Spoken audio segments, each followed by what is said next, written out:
CM ಪತ್ನಿ ಕೇಳಿದ 13 site ಆದರೆ ಮೂಡಾ ಕೊಟ್ಟಿದ್ದು 14 ಸೈಟ್. ಈ ಒಂದು ಸ್ಟೋರಿ TV9 ಬ್ರೇಕ್ ಮಾಡ್ತಾ ಇದೆ. ನಿಜಕ್ಕೂ ಕೂಡ ಇಂಟ್ರೆಸ್ಟಿಂಗ್ ಆಗಿರುವಂತಹ ಸಂಗತಿ. ಸಿಎಂ ಪತ್ನಿ ಪಾರ್ವತಿಯವರಿಗೆ ಖಾತೆ ಮಾಡಿದ್ದು 14 ಸೈಟ್ಗಳು. ಈಗಾಗಲೇ ಇದೇ ಪ್ರಕರಣಕ್ಕೆ ಸಂಬಂಧಪಟ್ಟಂತೆ ಬಿಜೆಪಿ ಹಾಗೂ ಕಾಂಗ್ರೆಸ್ ವಿರುದ್ಧ ಯುದ್ಧ ನಡೀತಾ ಇದೆ. ನಮ್ಮ 13 ಸೈಟ್ಗಳನ್ನು ನೋಂದಣಿ ಮಾಡಿಕೊಡುವಂತೆ ದಿನೇಶ್ ಅವರು ಮನವಿ ಕೊಟ್ಟಿದ್ರು. ಇನ್ಫ್ಯಾಕ್ಟ್ 13/1/2022 ಕ್ರಯಪತ್ರಕ್ಕೆ ನೋಂದಣಿ ಮಾಡಲಾಗಿತ್ತು. ಇವುಗಳನ್ನು ಖಾತೆ ಮಾಡಿಕೊಡುವಂತೆ ಸಿಎಂ ಪತ್ನಿ ಅರ್ಜಿಯನ್ನು ಸಲ್ಲಿಸಿದ್ರು. ಇದರ ವಿವರವನ್ನು ಹೇಳ್ತಾ ಹೋಗ್ತಾ ಇದ್ದೀವಿ. ಪಾರ್ವತಿ ಹೆಸರಿನಲ್ಲಿ ಅರ್ಜಿ ಹಾಕಿದ್ದಂಥ ದಿನೇಶ್ ಕುಮಾರ್ ಯಾರು ಅಂದರೆ ಸಿದ್ದರಾಮಯ್ಯನವರ ಆಪ್ತ. ಇನ್ಫ್ಯಾಕ್ಟ್ ದಿನೇಶ್ ಸಿಎಂ ಖಾಸಗಿ ಆಪ್ತ ಸಹಾಯಕ ಅಂತ ಹೇಳಲಾಗ್ತಾ ಇದೆ.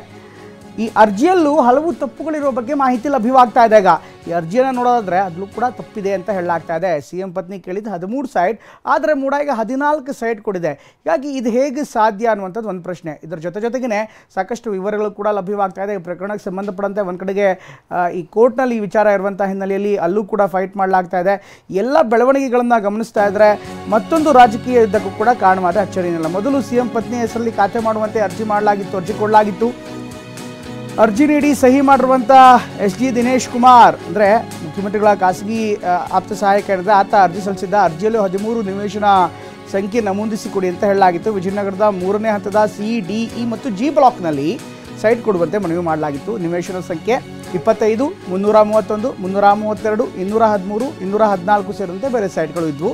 ವಿಜಯನಗರ 4ನೇ ಹಂತದ 2ನೇ ಫೇಸ್ ನಿವೇಶನ ಸಂಖ್ಯೆ 5108, ಅದೇ ರೀತಿ 5085, 1189 ಈ ಥರ ಸೈಟ್ಗಳು, ವಿವಿಧ ಸೈಟ್ಗಳನ್ನು ಮಂಜೂರು ಮಾಡಲಾಗಿದೆ. ಆದರೆ ಈಗ ಪ್ರಶ್ನೆ ಇರುವಂಥದ್ದು ಅಂದರೆ 13 ಸೈಟ್ ಕೇಳಿದ್ದಾರೆ ಆದರೆ 14 ಸೈಟ್ ಕೊಡಲಾಗಿದೆ ಅಂತ. ಇದು ಯಾವ ಆಧಾರದಲ್ಲಿ ಕೊಟ್ಟರು ಅನ್ನುವಂಥದ್ದು ಕೂಡ ಈಗ ಪ್ರಶ್ನೆ ಮಾಡಲಾಗ್ತಾ ಇದೆ.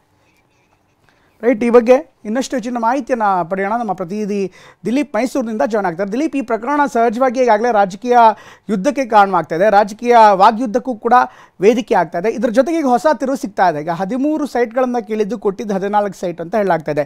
ಇದರಲ್ಲಿ ಲೋಪದೋಷ ಆಗಿರೋ ಬಗ್ಗೆ ಏನು ಆರೋಪಗಳು ಕೇಳಿಬರ್ತಾ ಇದೆ? ಜೊತೆಗೆ ಈ ಫಾಲ್ಟ್ನ ಸಂಬಂಧಪಟ್ಟಂತೆ ಮೂಡಾ ವಿವರಣೆ ಏನಾದರೂ ಕೊಡ್ತಾ ಇದೆಯಾ? ಖಂಡಿತವಾಗಲೂ ಪ್ರಮೋದ್, ಈ ಸಾಕಷ್ಟು ಅನುಮಾನಗಳು ಕಾಡ್ತಾ ಇರುವಂಥದ್ದು. ಯಾಕಂದರೆ ಪ್ರಮುಖವಾಗಿ ಈ ಒಂದು ವಿಚಾರವಾಗಿ ಮೊದಲನೇದಾಗಿ ಅರ್ಜಿಯನ್ನು ಪಾರ್ವತಿಯವರು ಕೊಟ್ಟಿದ್ದರು. ಪಾರ್ವತಿಯವರು ಕೊಟ್ಟಿರುವ ಅರ್ಜಿಯಲ್ಲಿ ಸಹಿ ಮಾತ್ರ ಅವರ ಸಿದ್ದರಾಮಯ್ಯನವರ ಆಪ್ತ ಸಹಾಯಕನಿಂದ ಇರುವಂಥದ್ದು. ಇದರಲ್ಲೂ ಕೂಡ ಲೋಪ ಕಂಡು ಬಂದಿರುವಂಥದ್ದು. ಇನ್ನು ಮತ್ತೊಂದು ವಿಚಾರ ಅಂತಂದರೆ 13 ಸೈಟ್ಗಾಗಿ ಇವರು ಅರ್ಜಿಯನ್ನು ಹಾಕಿರುವಂಥದ್ದು. ಅಲ್ಲೇ ಅವರು ನಮೂದಿಸಿದ್ದಾರೆ ಯಾವ್ಯಾವ ಖಾತೆ ನಂಬರ್ಗೆ ಆಗಬೇಕು, ಯಾವ ಸೈಟ್ಗಳನ್ನ ಖಾತೆ ಮಾಡಿಕೊಡ್ಬೇಕು ಅನ್ನುವಂಥ ನಿಟ್ಟಿನಲ್ಲಿ ನಮೂದಿಸಿರುವಂಥದ್ದು. ಆದರೆ ಇವರಿಗೆ 14 ಸೈಟ್ಗಳು ಖಾತೆ ಆಗಿರುವಂಥದ್ದು ಸಾಕಷ್ಟು ಅನುಮಾನ ಇರುವಂಥದ್ದು. ಒಂದರ ಮೇಲೆ ಒಂದು ತಪ್ಪುಗಳು ಕಾಣಿಸ್ಕೊಳ್ತಾ ಇರುವಂಥದ್ದು ಈ ಒಂದು ಪ್ರಕರಣದಲ್ಲಿ. ಮೊದಲನೇದಾಗಿ ಅಕ್ರಮವಾಗಿ ಇವರಿಗೆ ಖಾತೆಯನ್ನು ಮಾಡ್ಕೊಂಡಿದ್ದಾರೆ ಅನ್ನುವಂಥದ್ದು ಮೊದಲನೇ ವಿಚಾರ. ಆದರೆ ಈಗ ಅರ್ಜಿಯೇ ಕೊಟ್ಟಿರುವಂಥದ್ದೇ ವಿಚಾರವೇ ಸಾಕಷ್ಟು ಲೋಪ ಇರುವಂಥದ್ದು. ಯಾಕಂದರೆ ಕುಮಾರ್ ಯಾರು ಅನ್ನುವಂಥದ್ದು ಪ್ರಶ್ನೆ ಇರುವಂಥದ್ದು. ಕುಮಾರ್ ಅಲಿಯಾಸ್ ದಿನೇಶ್ ಅನ್ನುವಂಥ ವ್ಯಕ್ತಿ ಈಗ ಸಹಿ ಮಾಡಿಕೊಟ್ಟಿರುವಂಥದ್ದು. ಯಾಕಂದರೆ ಅರ್ಜಿದಾರ ಅಂದರೆ ಅರ್ಜಿ ಅವ್ರಿಗೆ ಯಾರ ಹೆಸರಿನಲ್ಲಿ ಸೈಟ್ ಖಾತೆ ಆಗಬೇಕಿರುತ್ತೆ ಆ ವ್ಯಕ್ತಿಯೇ ಅರ್ಜಿಗೆ ಸಹಿ ಹಾಕಬೇಕಾಗಿರುತ್ತೆ. ಆದರೆ ಸೈಟ್ಗೆ ಸಹಿ ಹಾಕಿರೋ ವ್ಯಕ್ತಿಯೇ ಬೇರೆ ಇದ್ದಾರೆ, ಸೈಟ್ ಬೇರೆಯವ್ರಿಗೆ ಮಂಜೂರು ಆಗಿರುವಂಥದ್ದು. ಇದು ಒಂದು ತಪ್ಪಾದರೆ ಮತ್ತೊಂದು ತಪ್ಪು ಅಂತಂದರೆ 13 ಸೈಟ್ಗಳನ್ನು ಕೇಳಿರುವಂಥದ್ದು. 13 ಸೈಟನ್ನು ಕೇಳಿದರೆ 14 ಸೈಟನ್ನು ಹೇಗೆ ಮಂಜೂರು ಮಾಡಿಕೊಟ್ಟಿದ್ದಾರೆ, 14 ಸೈಟ್ಗಳನ್ನ ಹೇಗೆ ಖಾತೆ ಮಾಡಿಕೊಟ್ಟಿದ್ದಾರೆ ಮೂಡಾ ಅಧಿಕಾರಿಗಳು ಅನ್ನೋಂಥದ್ದು ಸಹಜವಾಗಿ ಪ್ರಶ್ನೆ ಮೂಡಿರುವಂಥದ್ದು. ಈ ಬಗ್ಗೆ ಈಗ ಸದ್ಯಕ್ಕೆ ದೂರರಾದಂಥ ಗಂಗರಾಜ್ ಅವರು ಸರ್ಕಾರದ ಮುಖ್ಯ ಕಾರ್ಯದರ್ಶಿಗೂ ಕೂಡ ಈಗ ದೂರನ್ನು ಕೊಟ್ಟಿರುವಂಥದ್ದು. ಈಗ ಎಲ್ಲ ಸೈಟ್ಗಳನ್ನು ವಾಪಸ್ ಪಡೆದುಕೊಳ್ಬೇಕು. ಯಾಕಂದರೆ ಕಾನೂನು ಬಾಹಿರವಾಗಿ ಇವರು ಸೈಟನ್ನು ಪಡೆದುಕೊಂಡಿದ್ದಾರೆ. ಸೈಟನ್ನು ಪಡೆದುಕೊಳ್ಳುವ ಸಂದರ್ಭದಲ್ಲಿ ಪಾರ್ವತಿಯವರ ಸಹಿ ಇರಬೇಕು.